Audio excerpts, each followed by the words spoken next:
Pagkatapos mag-almusal ni Catherine, bumaba na siya. Naabutan niya si Ram na nakaupo sa mahabang sofa. May t-shirt na ito at ipinagpasalamat niya yun. Hindi siya matutuksong tingnan pa ang magandang katawan nito.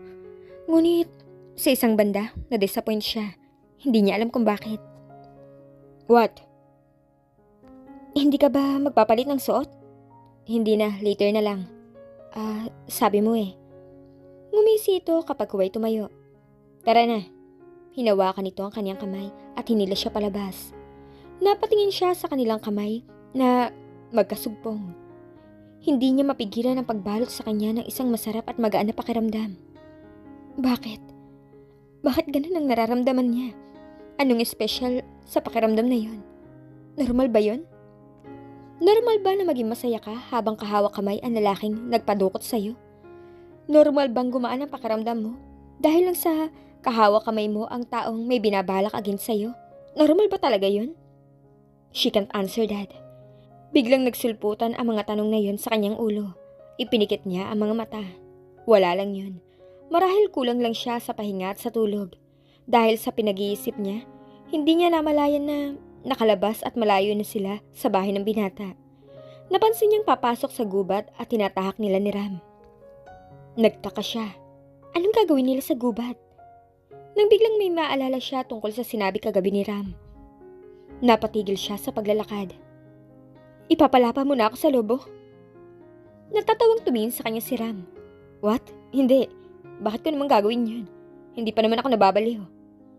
Eh di ba sabi mo sa akin may mga lobo dito sa gubat?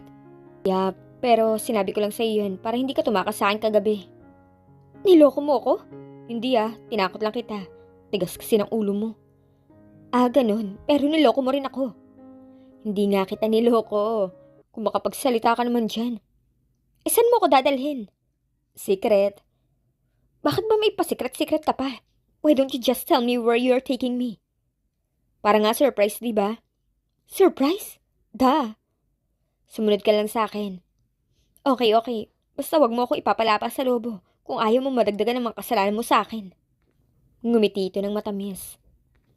How could this be possible? Wala sa loob na napangiti din siya. Masakit na ang mga paa ni Catherine, kanina pa sila naglalakad ni Ram. Kanina pa din siya nagrereklamo. Saan ba siya balak dalhin ito? Oo nga't nasa gitna sila ngayon ng kagubatan. Kanina pa siya inis na inis. Wala siyang idea kung anong gagawin nila doon at kung ano yung sorpresa na sinasabi nito. Basta ang alam niya, masakit na ang kanyang tuhod. Malayo pa ba tayo? Malayo-layo pa tayo. Bakit? Pagod ka na? Hindi ba halata? Yes, it's not obvious. Ang ganda mo pa rin kasi. Che, huwag mo nga ako mabola-bola. Hindi ako kulangot. Pero biro, hindi halatang pagod ka, baby. Mukha ka pa rin Diyosa na bumaba galing sa langit. Tumigil-tigil ka nga sa pambobola mo sa akin. It's not working. Nakakadagdag lang ng pagkainis ko sa'yo. Huwag ka mainis. Siya ka, papangit ka. Ayaw mo naman siguro pumangit Talagang ayaw at saka... Huwag mo nga ako maakbay-akbayan. We're not friends. Bakit? May sinabi ba ako magkaibigan tayo? Wala naman, di ba? We're soon to be lovers, you know? Nangarap ka na naman ng gising. Yeah, right. I am dreaming of us to be lovers. And it will come true. Dreams come true, Catherine. Keep that in your mind. Ambisyoso. Ano, ready ka na ba? Oo. Hinawakan nito ang kamay niya at hinawi nito ang baging na nakaharang sa dinadaanan nila. Kasabay ng paghawi nito, unti-unting namilog ang kanyang mga mata sa tanawing tumambad sa kanyang paningin. Wow! Nasambit niya sa pagkamangha. Napanganga siya. Napakaganda. Kung hindi niya alam kung totoo ba ang nakikita niya. Hindi niya alam kung panaginip lang yun. The waterfalls is beautiful. It was enchanting. Really, really enchanting. Pakiramdam niya nag-teleport siya sa mundo ng mga engkantada. Kumikislap ang mga matang inilibot niya ang paningin sa napakagandang tanawin. Humakbang siya, sinalubong siya ng malamig, ngunit masarap na hangin. Napapikit siya ngunit agad din siyang nagmulat nang maramdaman niya ang isang bagay na dumapo sa kanyang ilong. Isa yung paru-paro na may iba't ibang kulay. Lumipad yun, sinundan niya ng tingin yun at dinala siya ng paningin sa mga naggagandahang mga bulaklak. Hindi naman masyadong mataas ang talon at hindi naman mababa. Tama lang, ngunit ang nakakamangha sa kanya. ang pagbagsak ng tubig sa ilog. It was beautiful. Ang ganda din ng mga formations ng bato. Ganyan-ganyan din ang reaction ko na makita ko to. Ngumiti lang siya dito bago ibinalik niya ang tingin sa ilog at sa talon. She never seen that kind of scenery before. She mean, hindi ganun kagandang tanawin. May mga nakita na siyang waterfalls, but this one is different. Very different from all scenery she had ever seen. May maganda din palang tanawin ang islang yun bukod sa dagat. Naramdaman niyang tumabi sa kanya si Ram. Do you want to swim? Ha? Ayaw. You don't like? Come on. Alam kong gustong gusto mo. Wala akong dalang swimsuit. No, hindi mo na kailangan yun. Pwede mo namang tanggalin yung suot mo para mabasa. No! Why not? Wala namang ibang makakakita sa'yo. Ako lang. Ay naku, gusto mo lang makita ang katawan ko eh. Paano mo nalaman? Loko. Hindi naman ako bobo. Siya, bahala ka. Basta ako maliligo, susulitin ko ang pagpunta rito. Iniwas niya ang tingin sa lalaki, baka kasi bigla na lang siyang maglaway kapag pinakatitigan niya ang katawan nito. Sa gilid ng kanyang mga mata, nakita niya itong lumusong sa tubig. Maya-maya, nagtampisaw na ito. Doon na siya napatingin ng tuluyan dito. Munti ka na siyang matawa ng parang bata itong nagtampisaw. Grabe, kalaki-laking tao kung basta parang bata. Catherine, ang sarap ng tubig. Dali, join me. I'm okay here. Don't mind me. Oh, come on. Huwag ka namang ganyan. Oh, bakit ganyan ka makatingin sa akin? Parang kakainin kita. Hindi nga ba? Amused na ngumiti ito. Of course not. Anong tingin mo sa akin? Wala pa rin sa loob na tumango na lang siya. Hindi siya tiwala sa sarili na hindi siya mag-stammer kapag nagsalita. What? Ang gwapo ko naman para maging ganun, di ba? Anong sinasabi mo? Catherine, okay ka lang ba? Wala, don't mind me. Naliyo lang ako sa init. Nainitan ka? Malilom naman dito Alam mo, maligo ka para mawala ang init na nararamdaman mo. Laking gulat niya nang bigla na lamang siyang pangkoin ni Ram at dalhin sa ilog. Napatili siya. Hey, ano ba ginagawa mo? Binubuhat ka, ano pa ba? Pilosopo, put me down. Anong sabi mo? I can't hear you. Sabi ko, put me down. Ibaba mo ako. Sabi mo yan, ha? Oo, ibaba mo na nga ako. Kung ayaw mong Ay! Lungko ka talaga, nakakainis ka. Mura niya kay Ram na makaahon siya. Ano na ngayon? Basa na siya. Basa na ang suot niyang pantulog. Kasama ang kanyang panloob. Tawa ito ng tawa. Utas na utas sa tawa ang tinamaan ng magaling. Tuwang-tuwa sa ginawa sa kanya. Ubod lakas sa sinugod niya ito at tinulak. Dahil sa hindi na paghandaan ng pagsugod niya, nawalan ito ng balanse at bumagsak sa tubig. Ngunit kinarma agad din siya dahil nahigit nito ang pantulog niya. At dahil manipis ay madaling napunit yun. Nanlaki ang mga mata niya at tinignan ng sarili. Hindi lang pala basta napunit yun. Nawarak pa. Kasamang bumagsak ng binata ang suot niyang pantulog. Oops, hindi ko sinasadyang gawin yun. Sinadya mo yung sirain. I didn't mean it. It was accident. Tinulak mo ako at napahawak lang ako sa'yo para sana magkasabay tayong babagsak. Hindi ko naman alam na mapupunit kaya ang suot mo. Correction. Winarak mo. Okay, winarak na kung winarak, but I don't want to say sorry. Why? You look even more beautiful now. Pwede bang wag mo ako matingnan-tingnan ng ganyan? Bakit? Paano ba kita tingnan? Ewan ko sa'yo. Ngunit kaagad na nahagilap siya nito sa bewang at ang sunod niyang namalayan, nakakulong na siya sa mga bisig nito. Pagkatapos hinagilap siya nito sa batok at mariing siniil ng halik sa mga labi. Tila tumigil sa pagtibok ang puso ni Catherine sa biglang pananalakay ng mga labi ni Ram. Napasinghap siya sa ginawa nito. Halos bumigay ang kanyang tuhod. At first, she thought that it was disgusting. But now, she knows it's not. Do you want this? Catherine, kung di mo ako pipigilan ngayon, kung di ka papalag sa ginagawa ko ngayon sa'yo, kukuhain kita. Sisiguraduhin ko sa'yo ang bagay na yan. Catherine? Catherine? Ano ba? Tiningnan niya ito ng masama. Teka, galit ka ba sa akin? Tinatanong pa ba yan? Hinalikan mo ako nung walang pakundangan. Paano kung di magagalit? Sabi mo nga. What? Yes, I kiss you. Pero nagustuhan mo naman, di ba? No, you're wrong. Hindi ko nagustuhan yun. You didn't like my kiss? Really? Kaya pala kung hindi kita binalaan, hindi mo ako itutulak. At isa pa kung hindi mo pala nagustuhan ang mga halik ko. Bakit tumugon ka?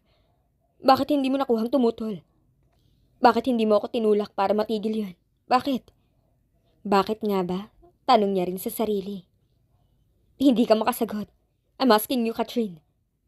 Hindi ko alam ang sagot. Hindi mo alam? Don't fool me, Catherine. You know the answer very well. So answer me. Hindi ko alam ang sinasabi mo, Ram. Hindi ko Oh, you're such a denial queen. Hindi mo kailangan na itanggi pa na nagustuhan mo ang halik ko. Ano bang pinaglalaban mo? Gusto mo ako. Gusto mo ang mga halik ko. Yun. Yun ang gusto kong itanim sa utak mo. Bagay na pilit mong tinatanggi. Maring ka nito habang ang mga mata nakatutok sa kanya. Nag-iinit ang pakiramdam niya sa mga titig nito. Ganun ba talaga kainit ang titig niya? Upang maapektuhan siya ng ganun? Hindi na niya makuhang maintindihan ang sinabi ni Ram. Her mind is focused to where his eyes are focusing. Hindi na siya tatanggi. She was liking his kisses. Hindi na talaga niya kaya pang pigilan ang kakaibang damdamin na nararamdaman niya ng sandaling yun. Maya-maya ay naramdaman niyang tila lumalayo si Ram sa kanya. Iminulat niya ang mga mata at sinalubong siya ng nakangiting mukha nito. Ganyan pa lang hindi nagustuhan ng halik ko Ano, tatanggi ka pa? Hindi na. Good. Akala ko tatanggi ka pa Next time na itanggi mo pang hindi mo nagustuhan ng halik ko, hahalikan naman kita, na para bang walang bukas. Seryoso ka? Oo, kaya wag na wag ka magde-deny sa akin. Ano, tatayo na lang ba tayo dito? Gusto ko na sanang umuwi para makapagpalit na. Kung alis tayo ngayon dito, sayang naman ang lakad natin papunta dito. Wala pa tayong kalahating oras na nag-stay dito. Then alis na agad tayo? What are you suggesting then? Magstay pa tayo dito. At anong gagawin pa natin dito? Maligo? Yes, masarap naman ang tubig At meron ka pang di nalalaman sa lugar na to. Maraming magagandang bagay dito. Aside from these waterfalls. At nakikita mo, may cave pa dito. Magandang cave. Cave? As in kuweba? Yung may mga panike? Ano ngayon kung meron nun? Don't tell me na dadalhin mo ako doon. Why not? No, ayoko nga. I'm scared of bats. Baka kung ano pang mangyari sa akin. Mamaya kagatin pa ako. Then, I'll turn to vampire. Scary. You're funny. Kaya ka nga tumawa At walang nakakatawa sa sinabi ko. Kung kaya mo ako dinala dito para ipapapak sa mga paniki, wag mo nang ituloy. Tatakbo ako na mabilis. At madadapa ka na naman. So maabutan pa rin kita. Maabutan ka pa rin nila. Hindi ako lampa. Oo nga, kaya ka nga nadapa nang tumakbo ka palayo sa akin kagabi. Pinandilatan niya ang binata ng mata. Nanghihina lang ako nun. Pati kasalanan yun nung sanga. At sinisi pa ang sanga. Aba, pahara-hara siya sa tinatakbuhan ko Hindi lang kasalanan yun ng sanga. It's your fault too. Yaya, wag mo nang ituloy ang speech mo. Ay na isusumbat mo na naman ang pagdukot ko sa'yo. Exactly. Gusto kong makonsensya ka naman. Kahit papano. Kung wala kang balak na pakawalan ako. Ibalik sa amin, then kokonsensyahin na lang kita. Really? Pinag-cross nito ang mga braso. Yes, meron ka naman sigurong konsensya. At yun ang gagamitin ko laban sa'yo. Oh, I'm scared. At paano mo naman kokonsensyahin? Secret. May pa-secret-secret ka pang nalalaman. Hindi naman sa akin epekto ang mga strategy mo. Why don't you just accept that you are trapped on my paradise? And why would I accept that? Parang tinanggap ko na rin ang pagkatalo ko sa laban nating dalawa. At para na rin akong bumigay sa'yo. Sa sinabi niyang yun ay ngumiti ito na nakakaloko. The kind of smile that telling her that she picked the wrong words to say. At anong meron sa ngiti na yan? He didn't answer. Anong sabi mo? Parang bumigay ka na rin sa akin? Ano naman ngayon? Yung nangyari kanina, hindi ba pagbigay mo na rin yun sa akin? Bumigay ka na. Kasi hinayaan mo mahalikan kita. Napapikit siya nang tumama sa mukha niya ang init ng hininga nito.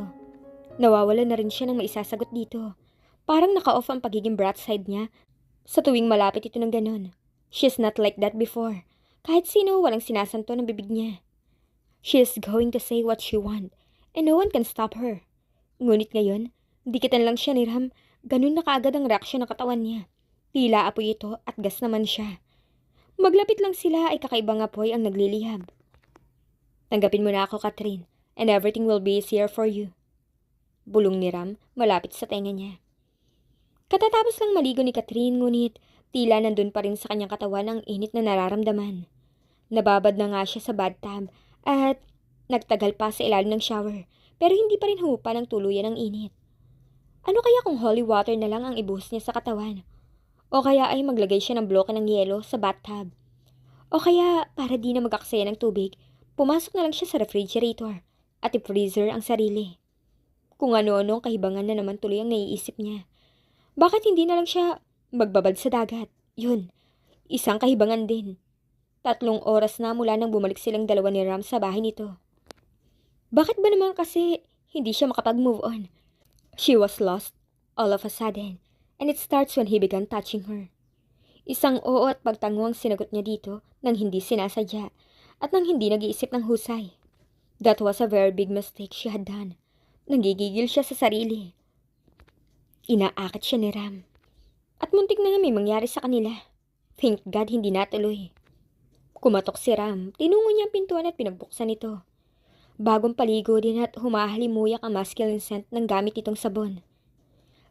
Basa-basa pa rin ang buhok nito, kaya kaakit-akit tingnan nito. What?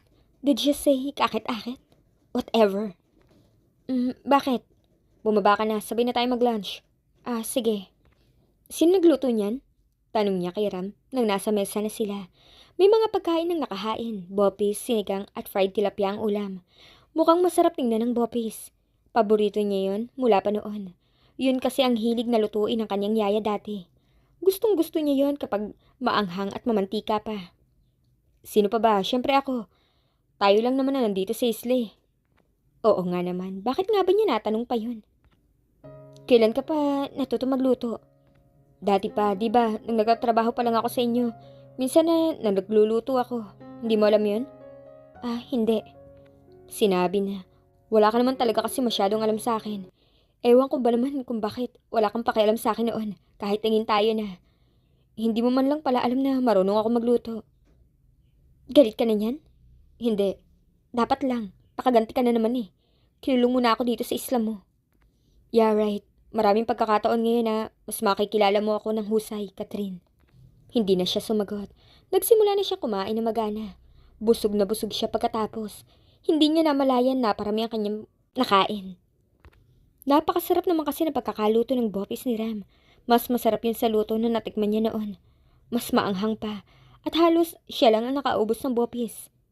Hindi niya pinatikim si Ram. Madaya. Ako nagluto, ako ang hindi nakatikim. Reklamo nito. Tapos na din itong kumain pero nagre-reklamo pa rin. Naubusan niya kasi ito. Grabe, inubos mo talaga yung Catherine. Oo nga. Ano ba nakita mo? Di ba ubos na ang laman niyang lalagyan? So meaning, inubos ko. At hindi mo ako tinirhan. Hindi talaga. Bah, may sinigang pa naman ah. At saka favorite ko yun. Napanganga ito. Ano, aangal pa? Hindi na. Grabe, naubos mo yun. So ibig sabihin nagustuhan mo luto ko. Of course, ang sarap nga eh. Ipagluto mo ulit ako nun ah. Siyempre ba? Basta may kapalit. Kapalit? Ano naman ang kapalit? Pera? Hindi pera. Alam mo na kung ano. You know what I mean. Hinawakan niya ang plato niya at akmang ihahagis dito. Uy, wag mong ihagis yan. Mahal ang platong yan. Yari sa ginto. Talaga lang ha. Itry nga natin sa mukha mo. Kung yari nga to sa ginto. Subukan mo. Makakatikim ka sa akin ng halik na hinahanap mo. Ano bang kasi kapalit na sinasabi mo? Ang kapalit na sinasabi ko ang maghugas ka ng plato. Excuse me, pakiulit nga. Ang sabi ko, maghugas ka ng plato, baby. Sabi ko, i-repeat mo. Hindi isigaw. At bakit mo naman ako paghugasin ng plato? Gawain ko ba yun? Ipapaalala ko lang sa'yo. Hindi mo ako katulong dito. Ikaw ang kumaladkad sa akin papunta dito sa island mo. O, di hindi kita ipagluluto ulit ng favorite mo. Madali naman akong kausap. Pero ikaw pa rin ang maghugas ng plato ngayon. And why me? Hindi ba dapat ikaw? Bakit ako? Ako ba ang babae? Hindi, pero hindi ibig sabihin na porke ako ang babae, ako na maghuhugas ng plato. At kamalayan ko ba kung paano maghugas ng plato? Pinalaki ako, hindi para maghugas ng plato, no? Well, nasa teritoryo kita ngayon. Kaya batas ko masusunod. Sayo mo man o gusto, maghuhugas ka. You're not going to be a princess here, baby. Seryoso ka ba talaga? Mukha ba ako nagbibiro? At paano kung ayaw ko? Paano kung ayaw mo? Ako na lang gagawa para sa'yo. Pero may parusa. Anong tingin mo sa akin? Alipin? Tapos ikaw master? Hoy Ram, huwag kang feeling master ha. Makukutusan na talaga kita. Oh really? Let me remind you, Catherine. Nasa poder kita, kaya susundin mo dapat ang sinasabi ko. Lalo na mga utos ko. Ano bang ginagawa ng mga dumukot sa kanilang bihag? I don't know. You know it, baby. Ano? Will you refuse to follow me? Or you will follow me? Choose. Tumingin siya sa mga mata nitong kumikislap sa kapilyuhan. He was enjoying this. Yes, he was. Ano nga ba ang kapalit na hinihingi ni Ram kay Catherine?